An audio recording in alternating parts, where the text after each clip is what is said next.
Hello ಅಣ್ಣ, ನಮ್ಮ plan ಪ್ರಕಾರ ಎಲ್ಲ ಕೆಲಸ ಆಯ್ತು.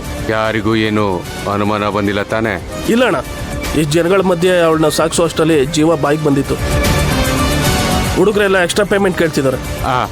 ಅದನ್ನೆಲ್ಲ ಆಮೇಲೆ ಮಾತಾಡೋಣ. ಫಸ್ಟು ಅವಳನ್ನ ಕರ್ಕೊಂಡು ನಮ್ಮ ಅಡ್ಡಕ್ಕೆ ಬನ್ನಿ. ಸರಿ ಅಣ್ಣ.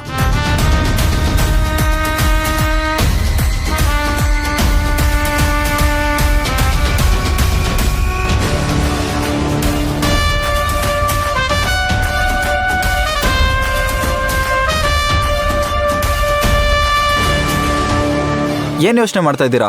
ಬನ್ನಿ ಹೋಗೋಣ.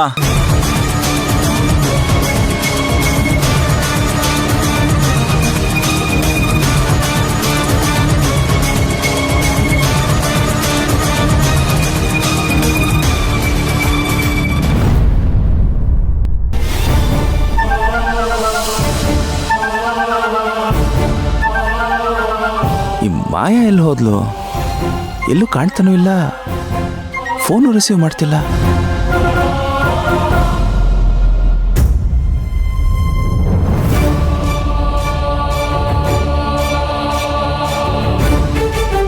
ಆಗ್ಲೇ ನಡೆದಿದ್ದಕ್ಕೆ ಇವಳು ಬೇಜಾರಾಗಿದ್ದಾಳೇನೋ ಪಾಪ.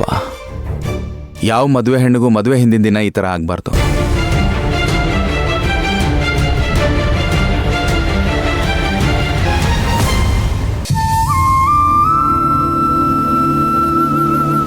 ಓ, ಎಲ್ಲರೂ ಆಗ್ಲೇ ಹೋಗ್ಬಿಟ್ಟಿದ್ದಾರೆ. ನಾವಿಬ್ರೇ ಇದ್ದೀವಿ. ಸರಿ ಆಯ್ತು, ನಡೀರಿ ನಾವು ಹೋಗಿ ಮಲ್ಕೊಳ್ಳೋಣ. ನಾಳೆ ಬೆಳಗ್ಗೆ ಬೇಗ ಎದ್ದೇಳ್ಬೇಕು. ಹೋಗಿ ಮಲ್ಕೋ ಹೋಗಿ. ನೀನ್ ಹೋಗಿ ಮಲ್ಕೋ. ರೀ, ನೀವ್ ಹೋಗಿ ಮಲ್ಕೊಳ್ರಿ, ನಾನು ಮಲ್ಕೋತೀನಿ. ನೀನ್ ಆ ಕೆಲ್ಸ ಈ ಕೆಲ್ಸ ಅಂತ ಎದ್ದಿರ್ತೀಯ, ಅದಕ್ಕೆ ನೀನ್ ಹೋಗಿ ಮಲ್ಕೋ. ಸರಿ ಆಯ್ತು.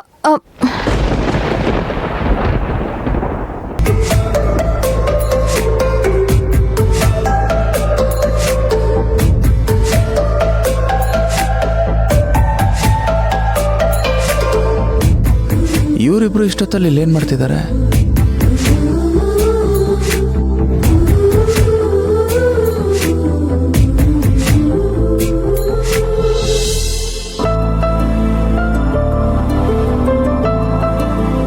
ಜೀವನ ಪೂರ್ತಿ ಇದೇ ರೀತಿ ನಿನ್ ಕೈ ಹಿಡ್ಕೊಂಡು ನಿನ್ ಕಣ್ಣಲ್ಲಿ ಕಣ್ಣಿಟ್ಟು ನೋಡ್ಕೊಂಡು ಜೀವನ ಕಳ್ದು ಬಿಡ್ತೀನಿ.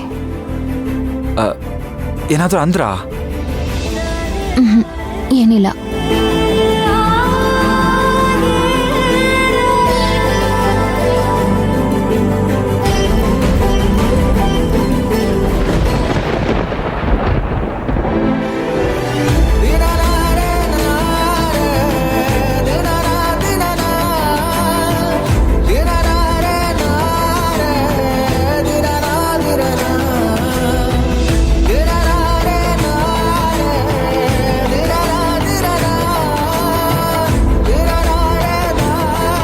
ದೊರೆಸ್ವಾಮಿಯಿಂದ ನಮ್ಮ ಮನೆ ಸಂತೋಷ ಎಲ್ಲ ಹಾಳಾಗ್ತದೆ.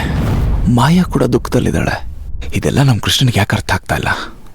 ಉಡುಗೊರೆಗಳನ್ನೆಲ್ಲ ಕೊಡೋದು ಬೇಡ ಅಂತ ಅಟ್ಲೀಸ್ಟ್ ಇವನಾದರೂ ವಂಶಿ ಹತ್ರ ಹೇಳ್ಬೋದಿತ್ತಲ್ಲ.